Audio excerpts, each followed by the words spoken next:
9월 18일 저녁 기도회를 시작하겠습니다. 찬송가 196장 성령의 은사를 찬송 부르시겠습니다.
오늘 우리에게 주시는 말씀은 고린도전서 14장 13절부터 19절까지의 말씀입니다.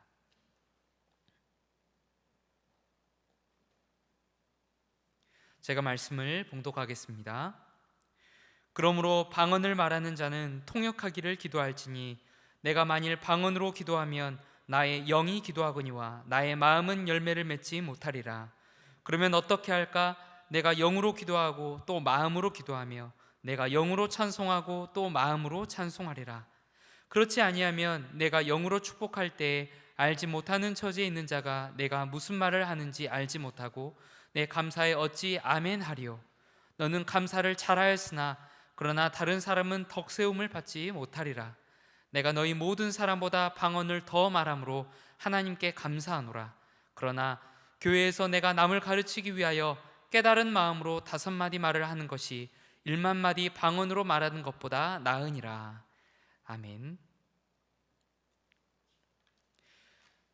바울은 고린도전서 14장에서 방언의 은사와 예언의 은사에 관한 가르침을 베풀고 있습니다.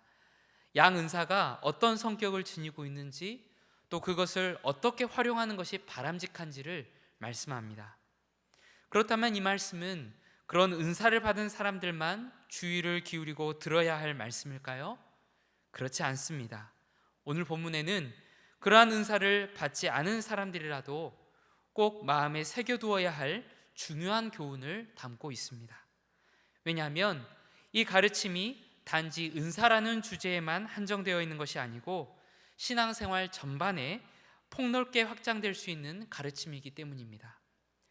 우선은 바울이 예언과 방언의 은사에 관하여 가르치는 바 그 기본적인 내용에 집중하도록 하겠습니다. 그런 다음에는 그것으로부터 우리의 신앙생활 전반에 확장해서 적용할 수 있는 의미를 짚어보도록 하겠습니다. 바울이 여기서 1차적으로 말하고자 하는 것은 방언의 은사가 제한적인 역할을 지니고 있다는 사실입니다. 한마디로 말해서 방언 기도는 그 특성상 개인 기도의 영역에 제한되는 것이 좋다고 말하고 있습니다. 교회의 공적인 집회에서는 방언 기도가 덕을 세우는 데 별 유익이 없기 때문입니다. 14절에서 밝히고 있는 것처럼 방언으로 기도하는 사람은 그의 영으로 기도할 수는 있지만 마음으로는 열매를 맺지 못합니다. 이 말씀은 이런 뜻입니다. 방언기도를 하는 중에 그 사람의 영은 하나님과 깊은 교통을 나눌 수 있습니다. 하지만 자신이 무슨 말로 기도하는지 스스로 깨달을 수가 없으니 이성적으로는 그 어떤 깨달음도 감동도 느끼지 못한다는 것입니다. 다만 그는 인간 존재의 가장 깊숙한 부분인 영으로 기도할 뿐입니다. 이런 기도는 개인적으로 할 때에는 분명 유익한 부분이 있습니다. 성령이 우리로 하여금 방언으로 기도하게 하실 때에는 우리 자신이 미처 깨닫지 못한 부분을 고백할 수 있습니다. 방언으로 기도할 때 우리는 자신이 미처 생각하지 못했던 감사를 고백할 수 있습니다. 자신이 미처 깨닫지 못한 죄를 회개할 수도 있습니다. 자신이 축복하고 싶지 않았던 사람을 축복할 수도 있습니다.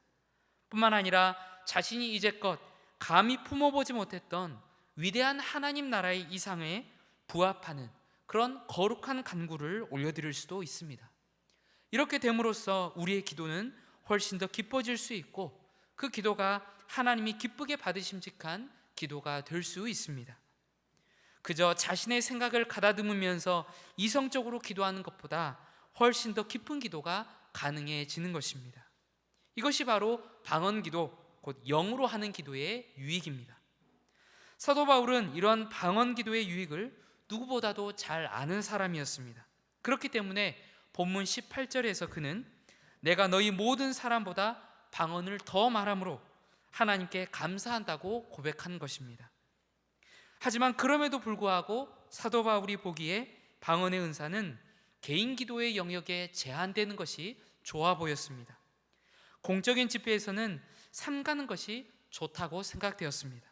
왜냐하면 방언은 통역해 주는 사람이 없는 한 전혀 알아들을 수 없는 말이기 때문입니다. 아무리 감사를 잘하고 회개를 잘하더라도 그것을 방언으로 한다면 듣는 사람이 그것을 이해하고 은혜 받을 수가 없습니다. 아무리 멋지게 하나님 나라의 거룩한 이상에 따라 간구를 잘 한다 할지라도 그런 간구를 방언으로 한다면 듣는 사람이 알아듣고 아멘 할 수가 없습니다. 바울은 이것이 방언의 한계라고 말합니다. 그러니까 방언 기도는 개인적인 기도의 골방에서 주로 하고 교회의 공적인 모임에서는 삼가는 것이 좋겠다고 말씀하고 있습니다.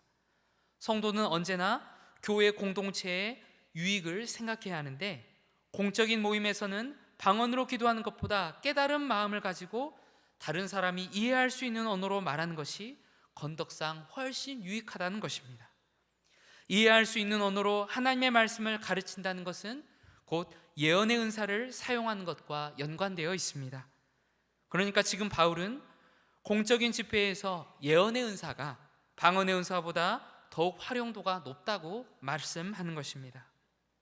우리는 여기서 다시 한번 은사가 주어진 목적을 깨닫게 됩니다. 하나님께서 우리에게 각양 좋은 은사를 주신 목적이 무엇입니까? 바로 교회 공동체의 덕을 세우기 위함입니다. 우리는 은사를 활용할 때 늘 이러한 목적을 염두에 두어야 합니다. 나만의 유익을 위해서가 아니라 교회의 건덕을 위하여 은사를 사용해야 하는 것입니다. 더불어 우리는 바울이 본문에서 강조하고 있는 다음 원리를 마음에 새겨두어야 하겠습니다. 즉 우리는 주님의 성도들과 교제를 나눌 때 깨달은 마음으로 말하고 또 상대방이 깨달을 수 있도록 말하는 것이 중요하다는 사실을 기억해야 하겠습니다. 우선은 무엇보다도 우리에게 말씀을 깨닫는 마음이 있어야 하겠습니다. 깨닫는 마음이란 생각의 변화를 의미합니다. 말씀 앞에 설 때마다 우리의 생각이 달라져야 하는 것입니다. 하나님에 대한 왜곡된 관념, 부정적인 관념이 성경에 게시된 하나님의 올바른 관념으로 변화되어야 합니다. 세상적인 삶의 가치 기준이 영원한 하나님 나라의 기준으로 변화되어야 합니다. 나와 이웃을 바라보는 눈이 달라져야 합니다. 그러한 생각의 변화가 바로 깨닫는 마음입니다. 사랑하는 성도 여러분, 예배를 드릴 때 설교를 통해서 깨닫는 마음이 있으십니까? 또 개인적으로 말씀을 읽고 묵상할 때 깨닫는 마음이 있으십니까? 말씀을 대할 때마다 성령님이 조명하시는 역사로 말미암아 선명하고 확실한 깨달음을 얻으시는 여러분들이 되시기를 바랍니다. 깨닫는 마음을 가진 다음에는 다른 사람도 그 진리를 깨달을 수 있도록 말할 수 있어야 합니다. 말씀을 묵상하는 중에 또는 기도하는 중에 이러저러한 깨달음을 얻게 되었다고 성도들과 나눌 수 있어야 합니다. 그러한 영적인 대화가 서로를 붙들어주며 영적으로 유익하게 하기 때문입니다. 깨닫는 마음으로 말하는 것은 비단 가르치는 직분을 받은 사람만 할 수 있는 일이 아닙니다. 꼭 가르침을 주고받는 수직적인 관계가 아니라 하더라도 우리 성도들은 얼마든지 수평적인 관계 속에서 이런 대화를 나눌 수 있습니다. 은혜로운 말로써 서로를 격려하고 위로하고 때로는 권하고 도전할 수 있는 관계가 바로 성도의 관계인 것입니다. 그러므로 성도 여러분, 할 수 있는 대로 성도 간의 교제 속에서 이 일에 힘쓰시기 바랍니다.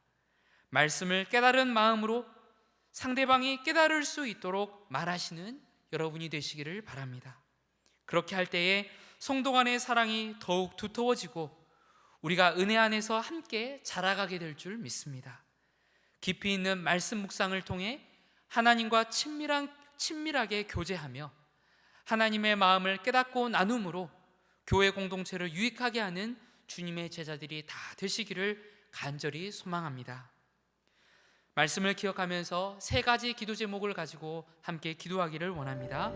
첫째로, 성도들 간의 교제에 깨달은 마음으로 권하는 말씀이 풍성하게 하시고 그 말씀을 통한 위로와 격려와 도전과 축복이 넘치게 하옵소서 하고 기도하시겠습니다. 두 번째로, 개인적으로 하나님의 말씀을 읽고 묵상할 때마다 풍성한 깨달음이 있게 하시고 또 깨달은 것을 삶에 잘 적용할 수 있게 해달라고 기도하시겠습니다. 마지막으로, 코로나 사태가 어려운 상황이지만 도리어 가정 예배와 개인 기도의 골방을 세우는 좋은 계기가 되게 해달라고 함께 기도하기를 원합니다. 3가지 기도 제목을 가지고 함께 기도하시겠습니다.